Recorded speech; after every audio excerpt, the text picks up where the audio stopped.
ఏంటి బాగున్నారా? నేనంటే అబుదాబిలో వైజాగ్ కూరండి. నేను అబుదాబిలోని అమెజాన్ నుంచి 2 టీబీ ఎస్ఎస్‌డి కార్డ్ అనేది నేను ఆర్డర్ పెట్టుకున్నాను అనమాట. ఎందుకంటే ఈ వీడియో చేస్తున్నాను కారణం, ఇప్పుడు చాలా ఫ్రాడ్ పెరిగిపోయింది. ఇంకోటేంటంటే 2 టీబీ తీసుకోవడానికి కారణం ఏంటంటే, మన ఇండియా మనీకి, ఇక్కడ మనీకి కూడా చాలా తేడా ఉందనమాట. ఇక్కడ నాకు ఇది వచ్చేసి నాకు 15,000కి వస్తుంటే, ఇండియాలో వచ్చేసి నాకు 19,000కి వస్తుంది. అందుకని చెప్పేసి తీసుకున్నాను. ఎందుకంటే ఇప్పుడు యూట్యూబ్‌లో మనం పెట్టిన వీడియోస్ చాలామంది చూస్తున్నారు. మళ్ళీ తర్వాత సేవ్ చేసి పెట్టుకొని నా యూట్యూబ్ అకౌంట్ ఏమైనా హ్యాక్ చేస్తే మళ్ళీ సేవ్ చేసుకోవడానికి ఆ వీడియోస్ అన్ని కూడా పెట్టుకోవాలనుకుని తీసుకున్నాను అనమాట. ఫుల్ వీడియో తప్పకుండా చూడండి, స్కిప్ చేయకుండా. ఈ వీడియోకి ఇంకోటి కారణం ఏంటంటే, చాలా వరకు కూడా ఇక్కడ మనకి మెటీరియల్ వచ్చినప్పుడు అన్బాక్స్ చేసినప్పుడు లోపల సాల్ట్ ప్యాకెట్స్ ఉంటాయండి. నేను లాస్ట్ టైం నూనెలోని ₹15,000 ఒక ఫోన్ కొంటే దాంట్లో సాల్ట్ ప్యాకెట్ ఉంది, కావాలంటే ఇవి కింద వేసుకొని చూడండి. అందుకని చెప్పేసి అన్బాక్సింగ్ వీడియో చేస్తాను. ఇప్పుడు నేను అన్బాక్స్ చేస్తాను, చూడండి ఎలా ఉంటుంది. ఓకే, అన్బాక్సింగ్ చేస్తున్నాను నేను. ఈ కత్తితో పాటు ఇలా చింపడం బెటర్.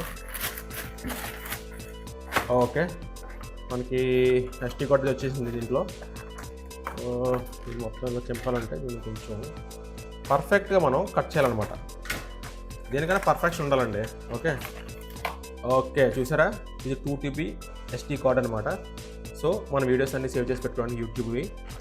తర్వాత దానికి పౌచ్. ఓకే, అంతా కరెక్ట్గా వచ్చిందండి. అమెజాన్ నమ్మచ్చు మనం, అమెజాన్ బ్రాండెడ్ అనమాట. ఈ వీడియో మీకు నచ్చితే లైక్ చేసి, కామెంట్ చేసి, సబ్స్క్రైబ్ చేసుకోండి. జై హింద్.